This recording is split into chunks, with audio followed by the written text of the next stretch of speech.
everybody, it's Josh Runquist here for Heavy Debriefings, and it's time for a brand new episode of Backwards Marathon.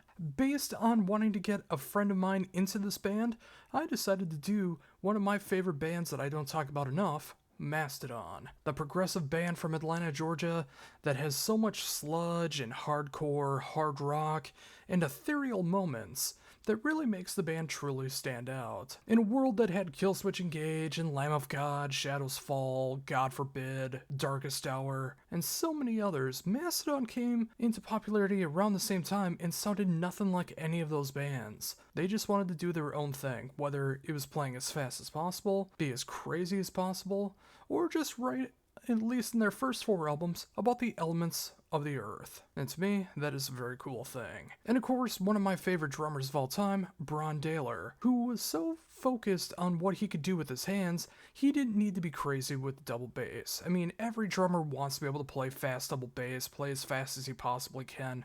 It is fun to do, but Bron cares so much more about what he can do with his hands, and that inspired me so much more. In a world of fast, crazy double bass, be Bron Daylor. But also, along with that, he also sings a primary amount of the songs nowadays. Like, it's arguable that he sings the most amount of Mastodon songs now, and he is the drummer of the band. Of course, I wouldn't say he's the only singer of the band, as all 4 members do their own fair share of singing, but it is so awesome to see, especially with all the crazy stuff that he can do, that he also sings at the same time. But yes, let's get right into it with the 2002 album, Remission. Remission is the most aggressive, most hardcore, most brutal Mastodon album if you don't talk about the first 2 EPs, which eventually did get re-released as Call of the Mastodon, which it shows both EPs in their entirety into one collection. And of course, that has some of the craziest stuff that they've ever done.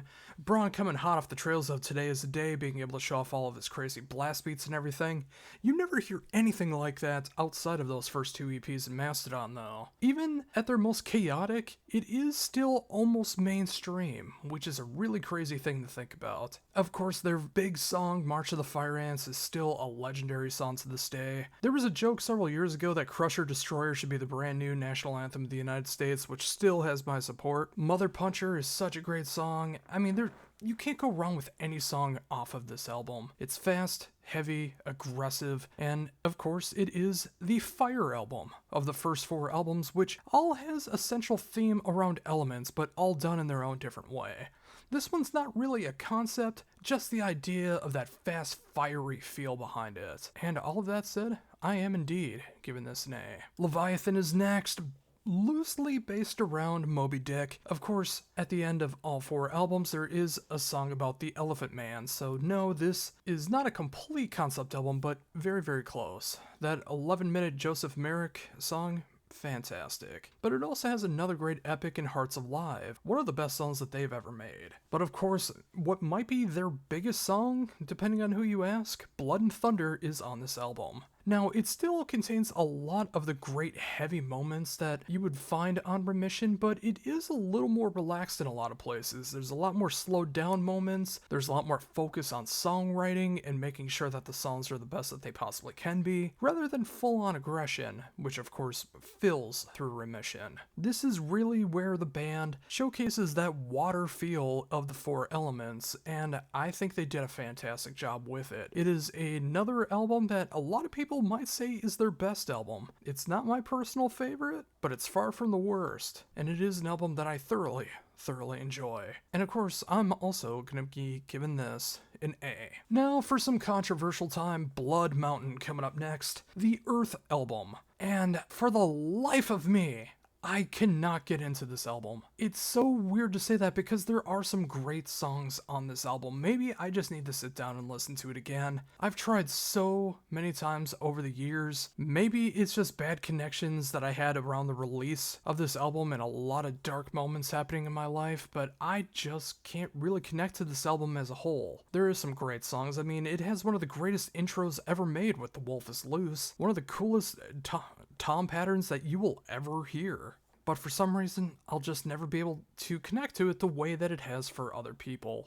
Also, the fact that Josh Homme is on this album, and turns out he's not the greatest guy in the world. I can't really support that much anymore, but thankfully he only does one song. But I know this is controversial for a lot of people, as a lot of people love this album. They love the more mainstream feel behind it. There's some great heavy moments, but again, it's scaled back even compared to Leviathan. It's a little more mainstream, but still heavy. But to me, something's gotta be lower, and it's not the lowest, but I am gonna be giving it a C. Crack the Sky is up next, the Ethereal Air album, which is a full-on concept album. Of course, this song doesn't have a song about Joseph Merrick. I made that mistake a little bit ago. It is the first 3 albums. But yes, Crack the Sky, which is unfortunately a metaphoric concept album about Bron Daler's sister who committed suicide when he was younger. And of course, it is thinly veiled around so many other things, and it goes into so many other different territories. But this is easily by far the proggiest album that Mastodon has ever done. It has more keyboards than ever before. I think Blood Mountain had some keyboards, but this was like the first time it was like full on keyboards. Like, this is the prog album from Mastodon, and they would incorporate a lot of this continuing on throughout the rest of their career up to this date, but nothing like this. And they even were able to manage some singles off this album too. I remember Oblivion was played a lot on my local radio station, which still blows my mind to this day that they would play something like that. Of course, you got the title track, which is one of my favorite songs that Mastodon's ever done. Of course, that also has a little bad tendencies considering who does the guest vocals on this, and, well, basically all but the last Mastodon album. I mean, if you want to look into it, do it yourself. But I still love that song. The Czar is another fantastic song. Everything on this album I love. I know for some people, this is the lowest album because they hate prog. For some people, this is the highest album because they love prog. For me, it used to be my favorite, but it did get knocked out in recent times. But all of that said, I still find it to be a fantastic album, and I wouldn't be doing my due diligence if I didn't fairly rank this the way that I think it deserves to be, at an A. Then, the polar shift of the band happens with The Hunter. After the first 4 albums being thinly veiled together for the elements of the earth, fire, water, and air, Mastodon decided to just make whatever they wanted to on The Hunter, and it was honestly the best thing that they could have done. This is by far my favorite Mastodon album. It has some of the most catchy songs that they've ever written. It has some of the most bombastic songs that they've ever written. It has some of the craziest songs that they've ever written. And if you can't love a song with as much of a power ballad feel as Creature Lives, you don't have a soul. Everything about this album is just perfection from start to finish. It is a pure roller coaster of an album too, because especially in that first listen, you have no idea what direction it's going to be going in. Is it going to be a faster song? Is it going to be a crazier song? Is it going to be more of a mainstream song? It's all of that and more. And I really love that they took this direction. I mean, they could have went in the proggier route, they could have went back to the hardcore sound, but they just decided to become themselves on this album. And I'm so thankful for that. And I think without question, yeah, this is an A. Once More Round the Sun is up next, and this is honestly my least favorite Mastodon album. I know it has its defenders, and bless you for it. I don't think there's a wrong order to be able to have a ranking system for Mastodon. I can only go for my own personal ranking, because if I tried to follow trends, I wouldn't be myself. But with this one, there's only a couple songs on here that really did anything for me. And it's the only album where there's only a couple songs I like. Even Blood Mountain has more songs that I like than Once More Around the Sun, and that's weird for me, because that used to be my least favorite album. Then this one came out, and I really tried, but it just doesn't do anything for me. But I will say, if you want a description of this, if you've never checked out this album before, the best way I could describe it is, it feels like the B-sides to The Hunter. It's not. Obviously, they had a different writing cycle for this album, but that's the way it feels to me. Like, if Mastodon is load, Once More Around the Sun is reload. And if you checked out my backwards marathon on Metallica, you know exactly how I feel about that.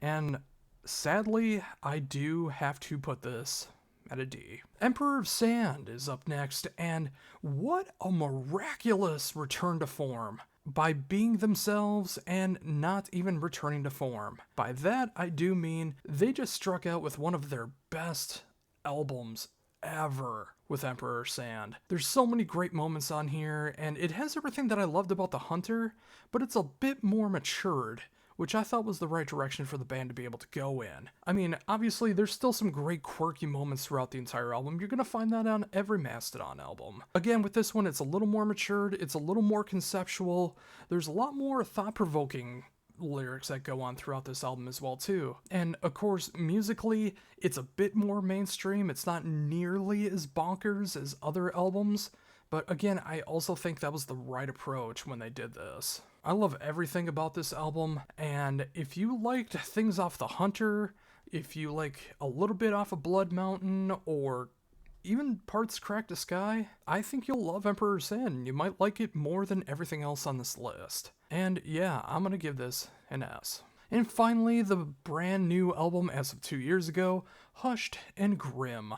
The first double album from the band, and this is a very dark, sad album that is basically the band going through the motions of trying to grieve over the loss of their manager, their tour manager. And it's borderline doom metal. Like, there's a lot of sludge on this album. There's a lot of down tuning. There's a lot of slow, heavy, brutal riffs that go on throughout this. And it's brutal not in the way that Remission was, because there was a lot of fast moments on here. With Hushed and Grim, it's not really fast at all. Like, most of it, like, some of it gets a little fast, but a lot more of it is like mid-tempo to slow, so it has that great sludgy doom feel behind it. And the one thing that I've seen a lot of people complain about is that they could have taken this and made it a single album, and I understand where they're coming from with that, but to me, I can't pick out any songs off of the double album to warrant making a single album. I think every song on here rules in some way, shape, or form, and definitely deserves to be heard at least once. Of course, you're gonna have your favorites, and that's understandable. But for me, I think everything should have been the way that it is. They needed to get their emotions out there to binge and purge, and I'm so excited to see what they're gonna be doing on their next album. But even though I love the slow, doomy, sludgy feel of this album, and of course I love that in so many bands, it is middle of the road for me, and I think I have to give my due diligence here and give it a B. Give me just a second here to be able to rearrange basically just S and A and be able to get my track order from the bottom, now we're here, to the top. Be right back.